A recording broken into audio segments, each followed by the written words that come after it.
من گھڑت ہے، یہ ایک ٹیکنیکل مسئلہ ہے. صاحب ائمہ کرام کسی ایسی روایت کو حدیث کا درجہ نہیں دیتے جو سند سے ثابت نہ ہو، لیکن یہ ضروری نہیں کہ یہ مسئلہ بھی ثابت نہیں، مسئلہ تو ثابت ہے. یہ اس کا مطلب یہ بھی نہیں کہ مسئلہ اگر ثابت ہے تو اس کے بارے میں من گھڑت حدیثیں بناتے رہو. میرے صحابہ ستارے ہیں، یہ فرق آسمان جیسے تشبیہ دی ہے کہ میرے صحابہ ستاروں کی مانند ہیں. جس طرح آسمان کے لیے ستارے ہیں، اسی طرح میرے صحابہ میری امت کے لیے. کیا مطلب؟ جس دن آسمان پر قیامت آئے گی یہ ستارے ٹوٹ جائیں گے. ستاروں کا ٹوٹنا اس چیز کی علامت ہے کہ میرے آسمان پر قیامت ٹوٹ آ گئی. اور جس دن میرے صحابہ نہیں ہوں گے، جس دن میرے صحابہ ختم ہو جائیں گے، ایک بھی صحابی نہیں رہے گا، اس امت پر ان فتنوں کے دروازے کھل جائیں گے جن کا وعدہ کیا گیا ہے. اور یہاں تک فرمایا ہے کہ میری امت اپنے بعد کہ میری امت کے جو لشکر ہیں، افواج ہیں، اگر ان میں ایک بھی ایسا شخص ہو جس نے رسول اللہ صلی اللہ علیہ وسلم کی زیارت کی ہے، صرف زیارت کی ہے ایمان کے ساتھ، یعنی صحابی ہے، صحابہ میں چاہے ادنا درجے کا صحابی ہے، وہ لشکر کبھی شکست نہیں کھائے گا. یعنی اتنی فضیلت بتائی اپنے بعد، یہ تو بہت بڑی بات ہے.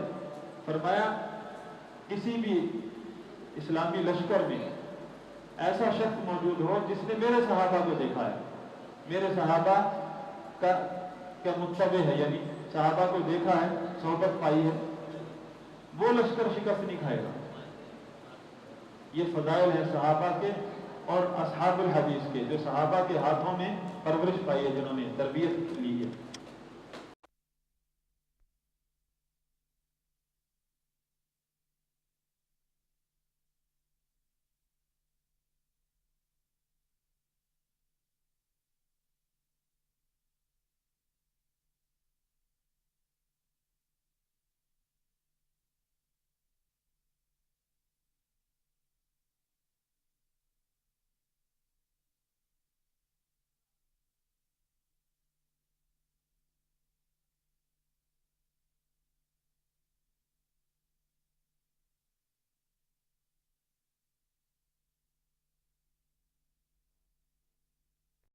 جب بھی صحابہ کے بارے میں کوئی بات ہو تو منہ کو بند کر لو، سیکھو، رک جاؤ، برا سوچو بھی مت.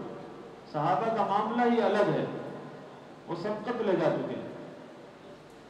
صحابہ کرام کو دوسروں کی طرح عدالت میں مت کھڑا کرو، ان کا معاملہ ہی الگ. ان کے لیے مغفرت کا پروانہ آ گیا قرآن کریم کے اندر. ان کے دلوں کے حال بتا رہا اللہ تعالیٰ قرآن میں، اولئک ھم الراشدون، ہدایت یافتہ. تو جب آپ کو صاف واضح پتہ چلے ایک آدمی صحابہ اور تابعین سے بغض رکھتا ہے، اپنے آپ کو اہل حدیث کہے، اہل سنت کہے، وہ خبیث ہے، وہ ذرا بھی علم سے اس کا کوئی تعلق نہیں ہے، وہ رجل خبیث. اس کی بات سننا آپ کے لیے جائز نہیں اگر آپ ہدایت چاہتے ہیں، علم چاہتے ہیں. کوئی تحقیق نہیں ہے. یہ ہمارے بہت سارے نوجوان اس وقت فتنے میں آئے ہوئے ہیں. محمد علی مرزا جہلمی شیطان بھی ہے، خبیث بھی ہے، اور اس کو محقق سمجھ رہے ہیں. یہ آپ لوگوں کا قصور نہیں ہے، تربیت خراب ہو گئی. تربیت یہ کافی عرصے سے خراب چلی ہے. یہ آپ لوگ ہماری جو ہے تربیت کرنے والے جو تھے وہ مجرم ہیں، جنہوں نے حنفیت کو بہت بڑا تاغوت سمجھ لیا. فقہ حنفی تاغوت ہے ان کا. فقہ حنفی کے خلاف بس بھڑکانے سب کو. فقہ حنفی کیا سمجھ لیا؟ فقہ حنفی علماء کے اقوال ہیں، اگر کوئی غلط ہے چھوڑ دیں. امام مالک رحمہ اللہ نے مسلک بتایا ہے آپ کو کہ کل یؤخذ قولہ ویرد. ائمہ کرام جتنے بھی، چاہے وہ احناف ہیں، شوافع ہیں، مالکی ہیں، حنابلہ ہیں، اہل الحدیث ہیں، سب ہمارے ائمہ ہیں، اس امت کے علماء ہیں. سب سے غلطی ہو سکتی ہے مجتہدین ہے. مجتہد کا مطلب کیا ہے؟ اجتہاد غلط بھی ہو سکتا ہے، صحیح بھی ہو سکتا ہے. مسلک کیا ہے سلف صالحین کا؟ کل یؤخذ قولہ ویرد. کوئی بھی امام ہے، چاہے وہ شافعی ہے، احمد بن حنبل ہے، اس کی بات لی بھی جا سکتی ہے اور چھوڑی بھی جا سکتی ہے. جب آپ کو راستہ دیا ہے، فقہ حنفی ایک ہمارے علماء کا ایک علمی سرمایہ ہے. آپ نے اس کو ایک تاغوت کی کتاب سمجھ لیا اور لوگوں کو بتانا شروع کر دیا. فقہ حنفی میں کتنے ایسے مسائل آج بھی سعودی عرب میں نافذ ہیں. کیوں نافذ ہیں؟ کیونکہ علمی مسائل ہیں، تحقیق ہے. ایک صاف سا مسئلہ ہے، اگر آپ کو فقہ حنفی ہو، چاہے حنبلی ہو، شافعی ہو، یا کوئی اہل حدیث کا بہت بڑا عالم ہو، اس کے فتاوی جات ہو، اس میں کوئی بھی قرآن نہیں ہے.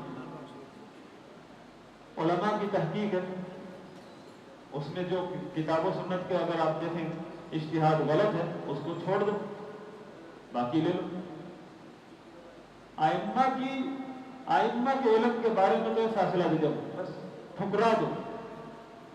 اور گمراہ لوگ جو علماء کا درجہ نہیں رکھتے، مودودی، ڈاکٹر اسرا اور پتہ نہیں کیا کیا عورتیں بھی آ گئی بیچ میں، سب آپ کے مجتہدین بن گئے اور ان کے بارے میں تربیت کر رہے ہیں. کوئی بات نہیں، کتابیں پڑھو، حق لے لو، باطل چھوڑو. اہل بدعت سے حق لینے کی دعوت دے رہے ہیں، یہ تربیت کی ہے. پھر اس طرح کے شیطان پیدا ہوں گے اس تربیت سے، خبیث جیسے، محمد علی مرزا جیسے، اور اسحاق جالوی. ابھی تک اس کو اہل حدیث سمجھا جاتا ہے. مسجد ہے بہت بڑی فیصلہ آباد، اور صحابہ کے بارے میں وہ تبرہ کرتا ہے جو پہلے رافضی کرتے ہیں. رافضیوں کی زبان ہمارے بیچ میں پھر رہی ہے. ان سے گلہ نہیں ہے، گلہ ان سے جنہوں نے تربیت خراب کی ہے بر صغیر کی پورے. مسلک اہل حدیث یہ ہمارے گھر کی کوئی کھیر کا نام ہے کہ جس طرح مرضی پکا لیں، جو میوہ ڈال لیں، جو میوہ نہ ڈالیں. یہ تو نبی صلی اللہ علیہ وسلم کا دین ہے، یہ پوری امت کا دین ہے، یہ کسی کی ملکیت نہیں ہے. اسی مسلک پر تھے سارے ائمہ کرام، چاہے وہ احناف ہیں یا شوافی ہیں یا مالکی. اور آپ ائمہ کرام کے دشمن بنے بیٹھے، تو آپ اہل حدیث نہیں ہیں، ہرگز نہیں ہے وہ شخص اہل حدیث جو ائمہ کرام سے بغض رکھتا ہے، چاہے وہ احناف ائمہ ہیں. ائمہ کرام ہمارے علماء ہیں، امت کے علماء ہیں. اصول یہ ہے کہ جس کا امام کا اجتہاد غلط بھی ہو سکتا ہے، صحیح بھی ہو سکتا ہے. رسول نہیں ہے، معصوم نہیں ہے. ان ائمہ سے علم لینا ہے، ان ائمہ سے باہر علم نہیں ملے گا، گمراہی ملے گی. ان ائمہ کرام سے جو حال مسجد اہل حدیث کی جاہل کھڑا خطبہ دے رہا ہے، لوگوں کی تربیت کر رہا ہے، تباہ کر دیے لوگ. نوجوان اور بوڑھے ہو گئے اور محقق علماء اہل حدیث بنے ہوئے ہیں. ائمہ سلف صالحین کا منہج ایک طرف اور ان کا گروہ ایک طرف. پھر آج سامنے یہ تربیت کا نتیجہ دیکھ لو. کل یہ رونا تھا کہ ائمہ کے گستاخ ہیں، صحابہ کے گستاخ پیدا ہو چکے ہیں، مساجد جماعتیں پیدا ہو چکی ہیں اندر ان لوگوں کے اندر. صحابہ کے گستاخ.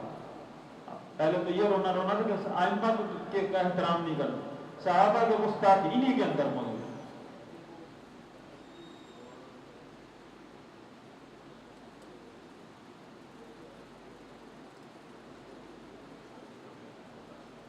مسلک اہل حدیث